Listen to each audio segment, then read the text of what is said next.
தெரிஞ்சுக்கலாமா? இவங்க ஏன் வந்து இதை இங்க நின்று பேசுறாங்க அப்படின்னா, நம்ம எல்லாரும் சொல்லுவோம்ல, நான் பெற்ற இன்பம் பெருகை வையகம். எனக்கு ஒரு விஷயம் நல்லதா கிடைச்சிருக்கு, அதை நான் என்ன பண்ண போறேன், எல்லாருக்குமே சொல்ல போறேன் அப்படிங்கிறதுதான். ஓகேங்களா? இப்ப இவங்க முதல் நாள் வந்தாங்க, இவங்க வந்து இவங்க குணமாயிருக்காங்க. அதுக்கடுத்து அம்மா வந்திருக்காங்க, அம்மா குணமாயிருக்காங்க. அவங்க ஃபேமிலியே இதுக்கப்புறம் குணமாகுமா ஆகாதான்? ஆகும். இவங்க ஃபேமிலியை பார்த்து பக்கத்துல இருக்கிறவங்க, ரிலேட்டிவ்ஸ் எல்லாருமே என்ன பண்ணுவாங்க, ஒரு மருந்து மாத்திரைகள் இல்லாத, ஒரு ஆபரேஷன் இல்லாத, ஒரு வலிகள் இல்லாம ஒரு நிம்மதியான வாழ்க்கையை வாழணும்னு எதிர்பார்ப்பாங்க இல்லையா? அதுக்குதான் வந்து நீங்க பேசுறதை என்ன பண்ணுங்க, கேளுங்க அப்படின்னு சொல்லி சொல்றோம். ஓகேவா? கேட்போமா? வணக்கம். வணக்கம். உங்க பேர் சொல்லுங்கம்மா. என் பேர் மாலா. நான் வந்து புழல்ல இருந்து வரேன். புழல்ல இருந்து வந்துருக்கீங்க. மாலாமா, உங்களுக்கு ஃபர்ஸ்ட் இந்த செராகேட யார் உங்களுக்கு அறிமுகப்படுத்தினாங்க? சரஸ்வதி அக்கா தான் அறிமுகப்படுத்தினாங்க. அவங்க தான் என்ன ஃபர்ஸ்ட் சும்மா வாமா அப்படின்னாங்க, எக்ஸசைஸ் பண்றாங்க, தண்ணி கொடுக்குறாங்க அப்படின்னு சொல்லி என்னை கூப்பிட்டு வந்தாங்க. நான் எனக்கு எங்க வீட்டுக்கு வேலைக்கு தான் வர்றாங்க, இருந்தாலும் அவங்க சொல்றாங்கன்னு சொல்லிட்டு நான் வந்தேன். நான் ஹாஸ்பிட்டலுக்கு அத்தனை தடவை போயிருக்கேன். அப்பெல்லாம் யாருமே நம்ம தனியா போவோம் வருவோம், நம்ம வழியோட இருக்கோம் அப்படின்னு பார்த்து நம்மளுக்கு ஒருத்தவங்க சொல்றாங்கிறது வந்து வரணும் அப்படின்னு நம்பிக்கையோட வந்தேன். ஃபர்ஸ்ட் நீங்க யாருக்கு நன்றி சொல்லணும்னு நினைக்கிறீங்க? சரஸ்வதி அம்மா கொஞ்சம் எழுந்துக்கிறீங்களா? கிளாப் பண்ணுவோம் அம்மாக்காக நல்லா சத்தமா. ஏன் வந்து இவங்களை இன்னைக்கு கிளாப் பண்ண சொன்னாங்க அப்படின்னா, இவங்க போய் இன்னைக்கு செராகேட் பத்தி அவங்களுக்கு சொன்னதுனாலதான் அவங்க இங்க வராங்க ரெகுலரா. அவங்க குடும்பம் ஆரோக்கியமா இருக்கு. அவங்க ஆரோக்கியமா இருக்கும் போதெல்லாம் யாரும் நினைப்பாங்க, சரஸ்வதி அம்மா தானே நினைப்பாங்க. நான் கஷ்டப்பட்டுட்டு இருந்தேன், என்ன ஒருத்தவங்க செராகேட் கூட்டு போனாங்க, அவங்களதான் ஃபர்ஸ்ட் சேரும் நினைப்பாங்கல்ல இல்லையா? அப்ப நம்ம ஃபர்ஸ்ட் யாருக்கு நன்றி சொல்லணும் அப்படின்னா, நம்மள முதல்ல செராகேடுக்கு சேவைக்காக ஒருத்தவங்க நம்மளை கூட்டிட்டு வந்திருக்காங்க இல்லையா, அவங்களுக்கு ஃபர்ஸ்ட் நன்றி சொல்லணும். ரொம்ப நன்றிமா. அடுத்து முதல் நாள் நீங்க வரும் பொழுது என்ன நினைச்சீங்க? என்னென்ன சந்தேகம்லாம் உங்களுக்கு இருந்துச்சு? எனக்கு ஃபர்ஸ்ட் கரண்ட் தெரப்பியா அப்படிங்கிறது தான் எனக்கு டவுட்டா இருந்தது. நம்ம பிசியோலாம் போனோம்னா நம்மளுக்கு கரண்ட் வைக்கிறாங்க அப்படிங்கிற ஒரு ஃபீலிங்ஸ் தான் எனக்கு இருந்தது. அதனால நான் யோசிச்சேன், நம்மளுக்கு கரண்ட் வைக்கிறாங்க அப்படிங்கிற மாதிரி ஒரு ஃபீலிங்கா அப்படின்னு கேட்டேன். அதுக்கடுத்து அவங்க அந்த மேட்ல பண்ணி காமிச்ச தெரப்பியோட அந்த சிசிஎம்ஆர் அந்த இதெல்லாம் காமிக்கும் போது எனக்கு வந்து அது ஒரு ஹீட் தெரப்பி அப்படிங்கிறது எனக்கு கொஞ்சம் புரிஞ்சுது. அந்த ஹீட் வந்து நம்மளுக்கு உடம்புல படப்பட நம்மளுக்கு வேர்வை நிறைய வருது அப்படிங்கிறது ஒரு புரிஞ்சுது. நம்ம வேர்த்து கரண்ட்னா நம்மளுக்கு ரொம்ப இதாயிருக்கும், இது வந்து ஹீட் தெரப்பி தான் அப்படிங்கிறது தெரிஞ்சுது. எனக்கு அடுத்த நாள் தான் நான் எக்ஸ்பிளைன் பண்ணும்போது இவங்க ஸ்டோன்லாம் வச்சு சிஸ்டர் சொல்லி கொடுத்துட்டு இருந்தாங்க. அது எனக்கு ரொம்ப ப்ளஸ்ஸா இருந்தது.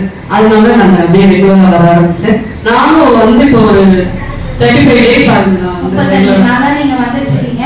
எல்லாருக்குமே ஒரு சந்தேகம் இருக்கும். இப்ப நம்ம 2026ல இருக்கோம், ரொம்ப வேகமா உலகம் போயிட்டு இருக்கு. இந்த காலத்துல போயிட்டு ஜேட் ஸ்டோன்ல தெரப்பி கொடுத்தா உச்சந்தலையில இருந்து உள்ளங்கால் வரைக்கும் எல்லா நோய்களுக்கும் நிவாரணம் கொடுக்கும். இந்த மாதிரி நிறைய சந்தேகங்கள் வந்து எல்லாருக்குமே இருக்கும். முதல் நாள் நீங்க உட்காரும் போது, அடுத்தடுத்து நீங்க தொடர்ந்து இங்க உட்கார்ந்தீங்கன்னா இது என்னென்ன தெரப்பி, இங்க என்ன பண்றாங்க, ஸ்டோன்ல இருந்து நமக்கு என்ன கிடைக்குது, இத்தனை பேருக்கு எப்படி நோய்கள் குணமாகுது, இதெல்லாம் அம்மா என்ன பண்ண ஆரம்பிச்சாங்க. அவங்க வந்து உள்ள டோக்கன் இருந்தா கூட என்ன பண்ணுவாங்கன்னா போக மாட்டாங்க, வந்து என்ன பண்ணுவாங்கன்னா நீங்க ஃப்ரெண்ட்ல வந்து உட்கார்ந்து நாங்க பேசுறதை கேட்பாங்க. ஏன் அப்படின்னா நீங்க பேசுறதை கேட்டா இன்னைக்கு நம்ம மட்டும் ஆரோக்கியமா இருக்குமா, இனிமே நம்ம ஃபேமிலியே ஆரோக்கியமா இருக்கும். அதுக்காக தான் என்ன பண்ண சொல்றோம், இங்க வந்து உட்கார்ந்து நீங்க நடக்கிறத என்ன பண்ணுங்க, கேட்டு தெரிஞ்சுக்கோங்க அப்படின்னு சொல்லி சொல்றோம். உங்களுடைய பிரச்சனைகளுக்கு நீங்க இது வரைக்கும் எங்கெல்லாம் போயிருக்கீங்க? எனக்கு ஒரு 8 months வந்து சுகர், தைராய்டு, அயன், அதாவது எனக்கு வெயிட் லாஸ் ஆயிடுச்சு பயங்கரமா. அதாவது ஒரு டக்குனு ஒரு 15 கிலோ கிட்ட வேகமா குறைஞ்சில. அப்போதான் நான் செக் பண்ண போனேன். அப்போ சுகர், தைராய்டு, அயன் ரொம்ப கம்மியா இருந்தது, 6.5 தான் இருந்தது. நான் டேப்லெட் சாப்பிட்டு இருந்தேன். நான் டேப்லெட்டே சாப்பிட மாட்டேன், ஃபீவர் வந்தா கூட நான் டேப்லெட் சாப்பிட மாட்டேன். உணவுல நிறைய கட்டுப்பாடோட நான் எப்பயுமே இருப்பேன். அப்படி இருக்கும்போது நம்மளுக்கு இந்த மாத்திரை சாப்பிடுறதுனால நம்மளுக்கு நிறைய சைடு எஃபெக்ட். என்னால படிக்கட்டு வேகமா ஏற முடியல. கொஞ்சமாச்சும் ஏறிட்டுனா அதுவுமே ரொம்ப பெயினா இருக்குது. ஒரே சோம்பேறியா ஒரே இடத்துல உட்காந்துருக்கிற மாதிரி இப்படிமா எனக்கு தோணுச்சு. வேலைகளே வீட்டில் செய்ய முடியல, மற்ற வேலைகள் எதுவுமே செய்ய முடியல. அப்போதான் நான் சரி இங்க கூப்பிடுறாங்களேன்னு தான் வந்தேன். மசாஜ் இங்க இருக்கு அப்படிங்கிறதெல்லாம் சொல்லியிருந்தாங்க. அப்போ தான் நான் 8ஆம் சேனல்ல ஒரு நாள் இருக்கும்போது எனக்கு அதை பத்தி நல்லாவே தெரியுது, அதோட எஃபெக்ட்லாம். நான் வந்து மாத்திரைகள் வந்து நிறைய சாப்பிட மாட்டேன், அது நிப்பாட்டணுங்கிறதுக்காகவே மெயினா நான் இங்க வரேன். ஒரு 8 மாசமாவே நீங்க நிறைய மாத்திரைகள்லாம் சாப்பிட்டுட்டு இருக்கீங்க. அம்மாவுக்கு வந்து பாத்தீங்கன்னா சுகர் இருக்கு, தைராய்டு இருக்கு. இது ரெண்டுமே நம்ம வாழ்நாள் முழுக்க சாப்பிடக்கூடிய ஒரு மாத்திரைகள் இல்லையா? நம்ம காலையில இருந்த உடனே என்ன வேலை எப்படி இருக்கோ, ஃபர்ஸ்ட் தைராய்டுக்கு மாத்திரை போட்டுடணும், ரெண்டாவது வந்து சுகருக்கு சாப்பிட்ட உடனே என்ன பண்ணிடணும், மாத்திரைகள் வந்து போட்டுடணும். இது எவ்வளவு காலம் வரைக்கும் நம்ம என்ன பண்றோமோ இருக்கிறோமோ அவ்வளவு காலம் வரைக்கும் என்ன பண்ணணும், மாத்திரைகளை போட்டுக்கிட்டே இருக்கணும். இந்த இந்த பிரச்சனை உங்க உடம்புக்குள்ள சுகர் வந்துருச்சு, தைராய்டு வந்துருச்சுன்னு உடனே உங்க மன உளைச்சல் எப்படி இருக்கும்? எனக்கு காலையில ஒரு 3 மாத்திரை, நைட்டு ஒரு 3 மாத்திரை சாப்பிடும்போது எனக்கு மாத்திரையை பார்த்தாலே ஒரு வெறுப்பு தான் வந்தது. எதுக்குற சாப்பாடு சாப்பிட்றத விட நம்ம மாத்திரை நிறைய சாப்பிடணும் அப்படின்னு ஒரு ஃபீல் இருந்தது. அதுக்கடுத்து நான் ரீசன்ட் இங்க வரதுக்கு முன்னாடி அந்த மாத்திரை சாப்பிட்டுட்டே இருந்தேன். இங்க வந்து ஒரு 15 நாள் நான் டெஸ்ட் பார்க்கும்போது எனக்கு ரிசல்ட் கம்மியாகிடுச்சு. அதாவது சுகர் மாத்திரை வந்து எம்ஜி வந்து கம்மி பண்ணி கொடுத்தாங்க டாக்டர். எனக்கு அதனாலதான் அது வந்து நான் ரெகுலரா வரணும். ஒரு 10 நாள் 15 நாள் தான் வந்தேன். அப்போதே எனக்கு அது கம்மி பண்ணி கொடுத்தாங்க. அதனால நான் ரெகுலரா வரணும் அப்படிங்கிற ஒரு எண்ணம் எனக்கு வந்துச்சு. அதுக்கப்புறம் உங்க மனசு கொஞ்சம் ரிலாக்ஸ் இருந்தது. இது உங்களுக்கு இப்ப அம்மா வந்து பாத்தீங்கன்னா 40+ ஓகேங்களா?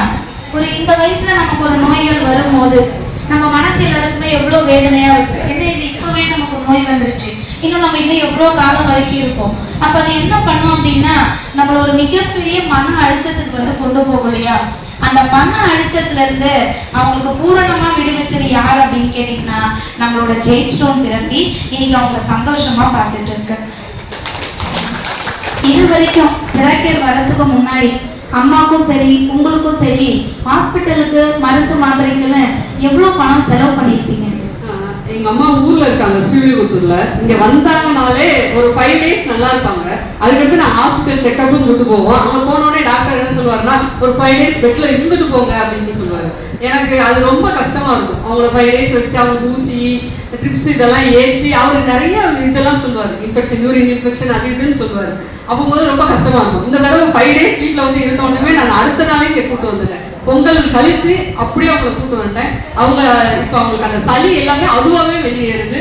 அவங்க நல்லா நடக்க ஆரம்பிச்சிட்டாங்க. அதனால எங்களை ரெகுலரா வராங்க. இப்போ ஒரு 20 நாள் நாங்கள் பொங்கல்ல இருந்து அப்படியே ரெகுலரா வந்துகிட்டே இருக்கு. அதுதான் இன்னும் ஒரு சின்ன இதுதான், அம்மாவுக்கு வந்து சளி வெளியில ஏறிச்சுன்னு சொன்னீங்க, நல்லா வெளியில வருதுன்னு சொன்னீங்க.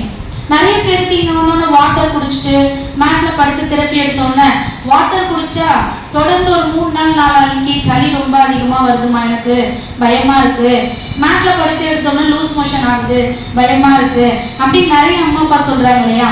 அவங்களுக்கு நீங்க என்ன சொல்லணும்னு நினைக்கிறீங்க? இவங்க ஃபர்ஸ்டே நம்மளுக்கு ஒரு 20 இது கிட்ட போட்டு காமிச்சிருக்காங்க. இதனால என்னென்னதெல்லாம் உங்களுக்கு வரும், அதுல இருந்து நீங்க எப்படி சரியாவீங்க, சளி வரும், மோஷன் போகும், தலைவலி வரும், இதெல்லாம் நம்மளுக்கு ஏற்கனவே சொல்லிடுறாங்க. அதெல்லாம் கேட்டதுனால எனக்கு வந்து லூஸ் மோஷன் இருந்தது. ஒரு 5 டேஸ் இருந்தது. நான் வந்த 15 நாள்ல அந்த 5 டேஸ் கடுப்பு தான் நான் சுகர் டெஸ்ட்லாம் போனேன். அப்போது அந்த மோஷன் அந்த ஃப்ரீனஸ் இருந்த பிறகுதான் எனக்கு சரியாச்சு. அதனால அம்மாட்ட சொன்னேன், உங்களுக்கு ஏற்கனவே நெஞ்சில சளி இருந்திருக்குமா, அந்த சளி வெளியேறுது, அது வெளியேறினோடனே நீங்க நார்மல் ஆயிருவீங்க அப்படின்னு சொன்னேன். இப்போ அவங்க கொஞ்சம் ரொம்பவே நார்மலா இருக்காங்க. அவங்க இப்ப என்ன கேட்க ஊருக்கு அனுப்புறேன் அப்படின்னு நம்ம சொல்லும் போது ஊருக்கு போறேன்னு அவங்களே கேட்பாங்க. எப்பயும் நான் போன வாரம் போறேன்னாங்க, நான் இன்னும் 1 வாரம் எடுங்க அப்படின்னு சொன்னேன். இப்ப என்ன சொல்றாங்க, இன்னும் 1 மாசம் இருந்தோம்னா நான் பியூராவே நல்லா ஆயிருக்கணும் அப்படிங்கிறதுக்கு அவங்க மனசு அவங்களுக்கு ரெடியா இருக்காங்க. அதுதான் எனக்கு அவங்களுக்கு வந்து இங்க இருக்க சிஸ்டர்ஸ் எல்லாம் ரொம்ப பிடிச்சிருக்கு. அதுவே ஒரு பேத்தியா அப்படிங்கிற ஒரு ஃபீலிங்ல அவங்க நினைக்கிறாங்க. அவங்களுக்கு தனிமையா அங்க இருக்காங்க ஊர்ல. நாங்க கூப்பிட்டுமே எங்க கூட வரல, ஆனா அவங்க தனியா இருக்காங்க. அவங்களுக்கு இது வந்து ரொம்ப சந்தோஷமா இருக்கு. இனிமே வந்து தைரியமா வாழ முடியும், பயம் இல்லாத ஒரு வாழ்க்கைய உங்களால வாழ முடியும்ன்ற ஒரு நம்பிக்கை வந்திருக்கா? அதாவது நோய்கள்னால. எனக்கு ஃபர்ஸ்ட் நாள் இங்க வந்த உடனே உன் வாழ்க்கை அப்படிங்கிறது மொழி சொன்னாங்க பாத்தீங்களா, அதுவே எனக்கு அப்போதான் நான் என்ன நேசிக்க ஆரம்பிச்சேன். நம்ம நேசிக்கிற நம்ம குடும்பம் நம்ம கூட இருக்கு, அவங்களுக்காக தான் வாழணும் அப்படிங்கிற எண்ணம் எனக்கு வந்தது. ஏன்னா நம்மளுக்கு 3000 ரூபாய் 4000 ரூபாய்க்கு நம்ம மாத்திரை முதல்ல சம்பளம் வாங்கினோடனே நம்ம மாத்திரை வாங்குறத ஒரு 8 மந்த்ஸா நாங்க வாங்குறோம். 4000 ரூபாய்க்கு நம்மளுக்கு மாத்திரை வாங்கி கொடுக்குறாங்க. நம்மளுக்கு வலியும் நிறைய இருக்கு. நம்மளால அவங்களுக்கு கஷ்டம் தான் நிறைய இருக்கு அப்படிங்கிற ஒரு ஃபீல் இருந்தது. அதுக்கடுத்து என் வாழ்க்கை நம்ம சந்தோஷம் நம்மளுக்கு வேணும் அப்படிங்கிறத சொல்லும் போதே எனக்கு அந்த உறுதிமொழிகள் வந்து ரொம்ப ரொம்ப பிடிச்சிருந்தது. அதை வச்சுதான் நான் வாழவும் எண்ணமே எனக்கு வந்துச்சு. என் வாழ்க்கையை நான் இன்னும் பிரகாசமா வாழ்வேன், இந்த தெரப்பி எடுத்து என் வாழ்க்கையை நான் சரி பண்ணிக்கிடுவேன். எப்படி ஒரு ஒரு ஒரு அம்மா தான் வந்து சொன்னாங்க, ஒரு 6 மாசமும் நான் வர்றேன், நான் ரொம்ப பிரிஸ்கா இருக்கேன் அப்படின்னு அவங்க சொன்னாங்க. விஜயலட்சுமி அம்மான்னு நினைக்கிறேன், அந்த மாமின்னு நினைக்கிறேன். அவங்க சொல்லும் போதுதான் எனக்கு அந்த நேரம் ஒரு வேகமே வந்தது. நம்ம உடம்ப நம்ம பார்த்துக்கலாம், நம்ம மாத்திரை இல்லாம வாழ்றதுக்கு நம்மளுக்கு ஒரு வழி கிடைக்கும் அப்படிங்கிற ஒரு நம்பிக்கை எனக்கு செராக்கர் மேல நான் வச்சிருக்கேன். அந்த நம்பிக்கை தான் என்னை வந்து வச்சிருக்கேன் நான் நினைக்கிறேன். அதனால இப்ப நான் மேட் வாங்கலாம்னு ஒரு எண்ணம் வந்து நான் புக் பண்ணேன். அதுக்கு எங்க அம்மா எனக்கு சப்போர்ட் பண்ணாங்க. நான் பாதி நீ பாதி வாங்கிக்கலாம், ஆஃபர் உள்ள மேட்டை நான் எடுத்துக்கிறேன் ஊருக்கு, நீ பெட்டை வச்சு யூஸ் பண்ணி உன் உடம்ப சரி பண்ணிக்கோ, ஹாஸ்பிட்டல் இதெல்லாம் போகாத அப்படிங்கிற ஒரு எண்ணம் வந்து எங்க அம்மா எனக்கு கொடுத்தாங்க. அதுக்கு எங்க அம்மாவும் நான் ரொம்ப நன்றி சொல்றேன். இன்னைக்கு வந்து அம்மா வந்து பாத்தீங்கன்னா நான் ஆரோக்கியமா இருக்கேன், என்னோட அம்மா வர முடியும், என் அம்மா வந்து இங்க தெரப்பி எடுத்துட்டு இருக்காங்க. ஆனா என்னோட ஹஸ்பண்டாலேயோ இல்ல என் பசங்களாலேயோ என்ன பண்ண முடியல, வர முடியல. இப்ப இருக்க காலகட்டத்துக்கு இந்த குழந்தைங்களுக்கு இந்த தெரப்பி ரொம்ப ரொம்ப ரொம்ப அவசியம். ஒரு 10 வயசு பையன் வந்து அங்க படுத்துட்டு இருக்கிறாங்க, ஒரு 5 வயசு பையன் படுத்துட்டு இருக்கிறாங்க. என்னன்னு கேட்டா முதுகு வலிக்குது, பேக் தூக்க முடியல. இப்பவே முதுகு வலிக்குது அப்படின்னா 20 வயசுல எவ்வளவு பிரச்சனைகள் வரும். 14 வயசு பசங்களுக்கு ஹார்ட் அட்டாக் வந்து இறந்து போறாங்க.